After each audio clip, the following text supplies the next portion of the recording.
बच्चों, आज मैं आप लोगों को कक्षा 12 के लिए फिजिक्स में एक महत्वपूर्ण टॉपिक एम्पियर का परिपथी नियम बताने जा रहा हूं। तो आप बच्चों ध्यान से समझें। बच्चों ध्यान दीजिए, एम्पियर का परिपथी नियम जो होता है बोर्ड एग्जाम के लिए बहुत ही महत्वपूर्ण होता है। ओके बच्चों, तो सबसे पहले इसकी परिभाषा मैं आपको बताने जा रहा हूँ। उसके बाद इसका एक अनुप्रयोग, ये भी महत्वपूर्ण है बोर्ड एग्जाम के लिए। ओके बच्चों, तो आप ध्यान से सुने बच्चों। सबसे पहले एम्पियर का परिपथी नियम क्या होता है, इसकी परिभाषा ध्यान दीजिए।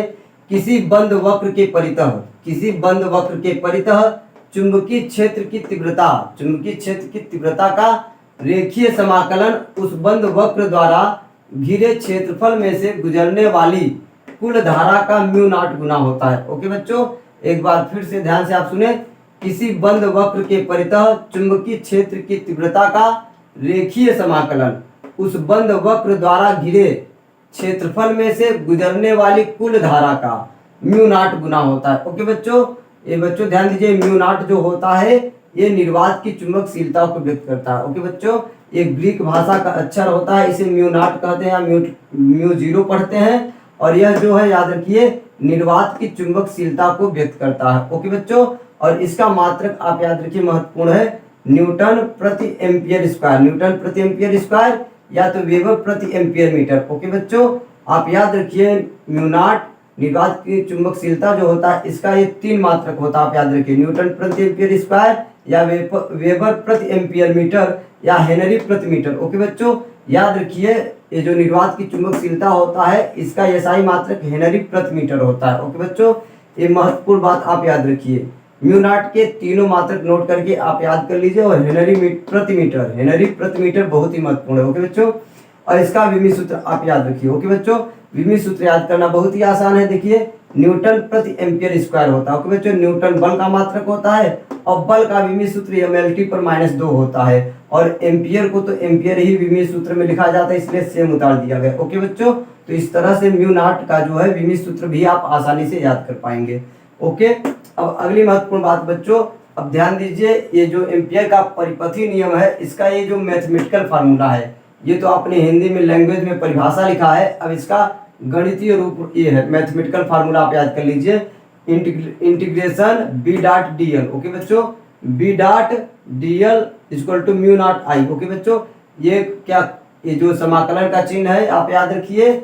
और ये क्या है, जो ये सर्कल बना हुआ है बंद आकृति का, बंद पास का जो है समाकलन होता है। ओके बच्चों, तो ध्यान दीजिए चुंबकीय क्षेत्र, किसी बंद परिपथ से संबंधित चुंबकीय क्षेत्र का रेखीय समाकलन करना, यानी लंबाई के सापेक्ष समाकलन करने पर जो हमारा आंसर आएगा वो क्या होगा, म्यू नॉट और आई का मल्टीप्लाई होगा। ओके बच्चों, तो आप एम्पियर का परिपथी नियम आप हिंदी में याद कर लीजिए लैंग्वेज, और ये उसका मैथमेटिकल फार्मूला है। ओके बच्चों, अब एम्पियर का परिपथी नियम का एक अनुप्रयोग जो कि बहुत महत्वपूर्ण होता है, बोर्ड एग्जाम में आता है हमेशा, आप इसे समझ लीजिए। ओके बच्चों, तो ध्यान दीजिए, अनंत लंबाई के सीधे धारावाही चालक के कारण उत्पन्न चुंबकीय क्षेत्र। ओके बच्चों, अनंत लंबाई के सीधे धारावाही चालक के कारण उत्पन्न चुंबकीय क्षेत्र का मान कितना होता है, आपको ये डेरिवेशन करना है। किसके माध्यम से, एम्पियर के परिपथी नियम की सहायता से। ओके बच्चों, ये जो है आप बायो-सेवर्ट के नियम से भी इसका मान निकाल सकते हैं, लेकिन यहाँ पर आप ध्यान दीजिए एम्पियर का जो परिपथी नियम होता है उसका प्रयोग करके आपको अनंत लंबाई के सीधे धारावाही चालक के कारण उत्पन्न चुंबकीय क्षेत्र का मान बताना। ओके बच्चों, तो ध्यान दीजिए, सबसे पहले आप यहाँ लैंग्वेज, थोड़ा आपको लैंग्वेज लिखना पड़ेगा। ओके बच्चों, माना अनंत लंबाई का एक सीधा लंबा तार है, माना अनंत लंबाई का एक सीधा लंबा तार है जिसमें धारा आई प्रवाहित हो रही है। ओके बच्चों, एक अनंत लंबाई का धारावाही चालक तार है जिसमें धारा आई प्रवाहित हो रही है। माना इस तार से स्मॉल आर दूरी पर एक बिंदु P है जहां पर चुंबकीय क्षेत्र की तीव्रता या चुंबकीय क्षेत्र का मान ज्ञात करना है। ओके बच्चों, माना अनंत लंबाई का एक धारावाही चालक तार है, जैसे यहाँ पर ध्यान दीजिए बच्चों, ये अनंत लंबाई का एक धारावाही चालक तार है जिसमें धारा आई नीचे से ऊपर प्रवाहित हो रही है। ओके बच्चों, अब इस तार से स्मॉल आर दूरी पर एक बिंदु P है जहां पर चुंबकीय क्षेत्र का मान बताना है। ओके बच्चों, ये जो मैंने यहाँ पर लिखा है वही चीज मैं समझा रहा हूँ। ये अनंत लंबाई का एक धारावाही चालक तार है जिसमें धारा आई नीचे से ऊपर की ओर प्रवाहित हो रहा है, धारा की दिशा भी ध्यान देना पड़ेगा। अब इस चालक तार से स्मॉल r दूरी पर एक बिंदु P है, यहीं पर चुंबकीय क्षेत्र का मान आपको पता करना है। ओके बच्चों, तो ध्यान दीजिए आगे फिर। अब ध्यान दीजिए बिंदु P पर जहां पर चुंबकीय क्षेत्र का मान ज्ञात करना है, जैसा कि मैंने बताया। अब ध्यान दीजिए बच्चों, बिंदु P पर चुंबकीय क्षेत्र का मान ज्ञात करने के लिए, बिंदु P पर चुंबकीय क्षेत्र का मान ज्ञात करने के लिए बिंदु P से होते हुए r त्रिज्या का एक वृत्त बनाया जाता है। ओके बच्चों, बिंदु P से होते हुए r त्रिज्या का एक वृत्त बना लिया जाता है, क्योंकि जो एम्पियर का परिपथी नियम है वो बंद पास के लिए है, यहाँ पर ध्यान दीजिए बंद वक्र के लिए है। ओके बच्चों, तो इसलिए बिंदु P से होते हुए r त्रिज्या का एक आपने वृत्त बना लिया। ओके, अब आगे ध्यान दीजिए क्या लिखा है, सममित के कारण वृत्त के प्रत्येक भाग पर चुंबकीय क्षेत्र का मान समान तथा B व dl की दिशा समान है। ओके बच्चों, अब यहाँ ध्यान दीजिए सबसे पहले, जैसे यहाँ केंद्र है ये, तो केंद्र से आप ध्यान दीजिए, केंद्र से प्रत्येक परिधि है, चाहे यहाँ आप चुंबकीय क्षेत्र निकालिए चाहे यहाँ निकालिए, किसी भी बिंदु पर चुंबकीय क्षेत्र निकालेंगे दूरी तो क्या रहेगा, समान रहेगा, इसलिए चुंबकीय क्षेत्र का मान समान रहेगा। ओके बच्चों, इस तार के जो परिधि बना हुआ है, वृत्त बना हुआ है, वृत्त के किसी भी बिंदु पर चुंबकीय क्षेत्र का मान समान होगा, क्योंकि चारों तरफ क्या है, दूरी बराबर है। ओके बच्चों, और करंट भी सेम है। अब आगे ध्यान दीजिए बच्चों, यहाँ पर बिंदु P पर जो चुंबकीय क्षेत्र का और ये dl एक छोटा सा खंड, ये आपने जो माना है ये तार एक छोटा सा खंड, यहाँ पर dl लंबाई का एक छोटा सा टुकड़ा ले लिया जाता है यहाँ पर। ओके, इसकी डायरेक्शन क्या बेटा है, ऊपर है, ऊपर जा रहा है डायरेक्शन। ओके, और यहाँ पर चुंबकीय क्षेत्र का डायरेक्शन भी क्या है, ऊपर की ही ओर है। कैसे, ध्यान दीजिए, आपने पढ़ा होगा दाहिने हाथ के अंगूठे का नियम। तो दाहिने हाथ के अंगूठे के नियम के अनुसार क्या होता है, दाहिने हाथ में तार को इस प्रकार पकड़ते हैं कि धारा की दिशा में तार हो। करंट कैसे जा रहा है, नीचे से ऊपर जा रहा है, तो धारा की दिशा में हमारा क्या होना चाहिए, अंगूठा होना चाहिए।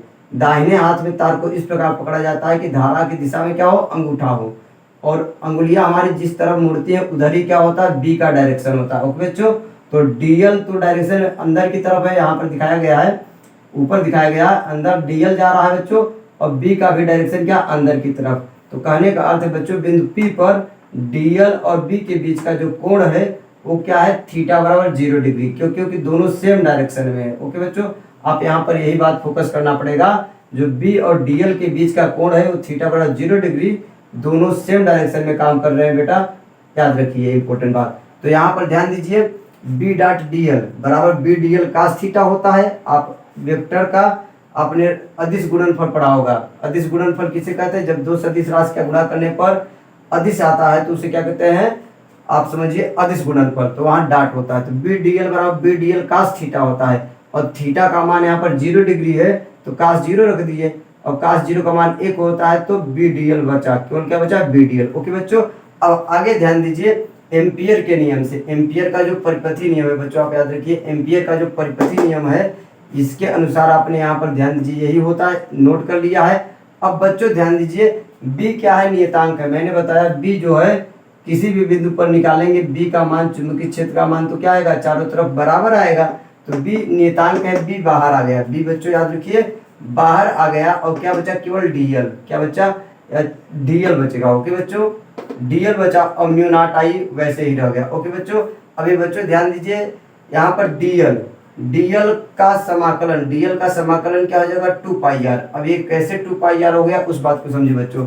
जैसे मान लीजिए यल लंबाई का ये तार है, यल लंबाई का तार है, अब इसको मोड़ करके क्या बनाया गया है, आर त्रिज्या का वृत्त बनाया गया है। ओके बच्चों, यल लंबाई का मान लीजिए तार है, और इसको मोड़ करके आर त्रिज्या का वृत्त बना दिया गया, तो ये क्या हो गया बेटा, एक परिधि हो गया, एक चक्कर लगा दिए तो एक परिधि हो गया। परिधि का मान क्या होता है, 2 पाई आर, और यह लंबाई के बराबर ही होगा, क्योंकि यही लंबाई को क्या बना दिया गया, वृत्त में बना दिया गया, और एक चक्कर केवल किया गया, तो एक चक्कर में कितना होता है, परिधि के बराबर, तो 2 पाई आर, यह क्या हो गया, यल के बराबर हो गया। ओके बच्चों, तो आप ध्यान दीजिए, इंटीग्रेशन डीएल, जब डीएल का इंटीग्रेशन करते हैं तो यल हो जाता है। ओके बच्चों, डीएल का जो इंटीग्रेशन होता है यल हो जाता है। ओके बच्चों, और यल का मान क्या हो चुका है, 2 पाई आर, तो यहाँ पर मैंने डायरेक्ट रख दिया 2 pi R equal to mu naught I. Okay बच्चों, हमको बी का मान चाहिए, क्या चाहिए, बी, तो ये 2 पाई आर कहाँ चला जाएगा, बट्टे में, तो म्यू नॉट बटे 2 पाई और आई बटे आर मैंने लिख दिया। ओके बच्चों,